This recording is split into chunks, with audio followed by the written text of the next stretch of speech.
Hi, I'm Dr. Marc Sklar and welcome to Fertility TV. In this episode, I'm talking about improving egg quality, so stick with me.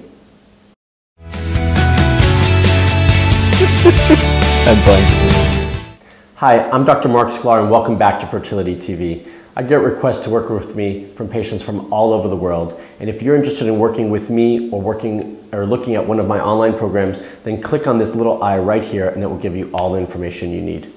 So we're back with video number 3 on egg quality and improving egg quality and making a difference with that. So we've already talked about the basics in a previous in a previous video, and I've also already talked about nutritional changes and supplementation. So in this video, I'm going to talk about lifestyle and acupuncture, okay?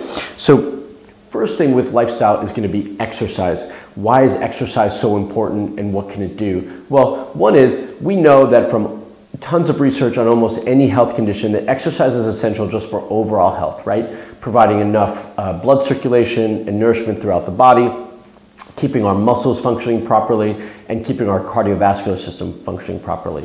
But when it comes to egg quality, there is a fine line, too little and too much. So the one that's too little is really easy to discuss. If you're sitting on your butt on the couch watching a lot of TV or reading books or whatever and you're not moving enough, then get up and start moving. That's the first thing. And I like for movement to be, I prefer that movement be outside, that you are outside on the beach or at the park or walking around getting fresh air. If not, and that can't happen, or it's wintertime and you can't do that, then by far it's better to start moving, so go to the gym.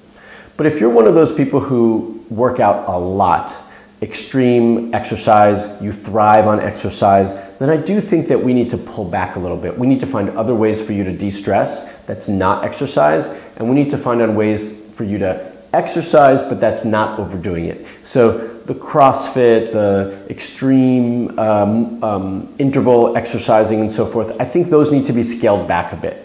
You know, ideally we want to be moving, we can do a little bit of weights, but nothing crazy, nothing extreme. And I'm looking for everyone to be at the very least walking for 30 to 60 minutes every day if you can do that, all right? Stress. Stress could potentially be one of the more important things that we talk about. This and sleep actually are, I think, in my opinion, some of the two foundational core things that need to be dealt with that we ignore often or can't get a grasp on. But it's really important to reduce and manage your stress properly. So reducing it is one thing, but also learning how to manage it, because we're not going to eliminate stress, right? That's why I use the word reduce. But we're always going to have stressors that come to us. We have to figure out ways that work for us, or specifically ways that work for you, that are going to allow you to manage your stress better.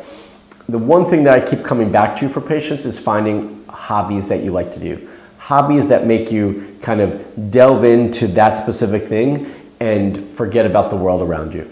I think art is very therapeutic, and finding different ways to do that is essential. I like photography. My wife likes to draw and paint. You know, it's going to be different for all of us. I also think dancing is a wonderful stress reliever. It also can count as exercise, and you can't really think of doing anything else if you've got to focus on what steps you've got to do when. So that's also a great one.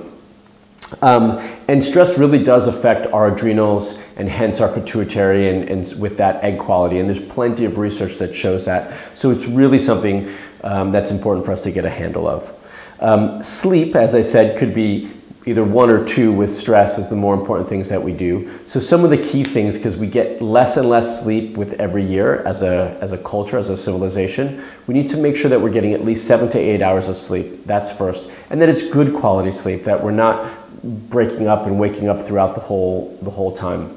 Ideally, we want you to go to sleep around the same time every night so your body knows what to expect. For me, I prefer no later than 10 or 11, but if you're a night owl, that's fine, as long as you're doing the same thing consistently. Sleep is essential for restoring our body, for restoring our cells, and allowing for our bodies to repair. And this goes back to cells and egg quality as well. So we've got to get that back under control. And if you're one of those people who says to yourself, well, I'm going to wake up early so that I can exercise to de-stress, if you're not getting at least that 7 hours of sleep, then you're actually causing more harm. you're causing more stress to your body. So I'd encourage you to either go to sleep earlier or don't wake up as early just to exercise. And then when it comes to acupuncture, it's something that often I think doesn't get thought about when it comes to egg quality, but I do think it's really important when it comes to egg quality. One of the key foundational principles of acupuncture is that it increases blood circulation, in this case to the ovaries. And with that, we bring more nutrients and nourishment, and we can influence and affect egg quality as well.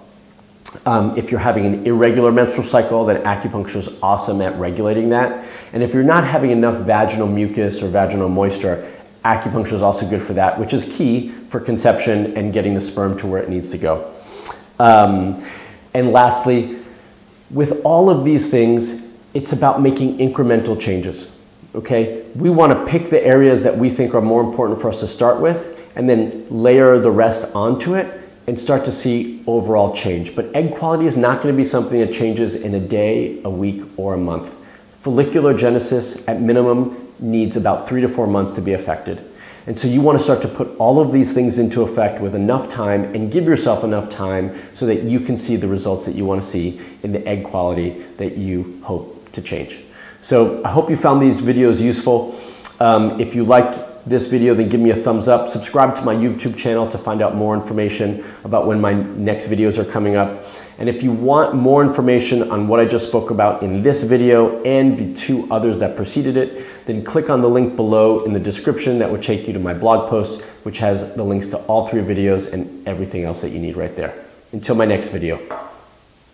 Are you looking for more information on how to improve your fertility? Tips, useful information, how-tos, words of encouragement?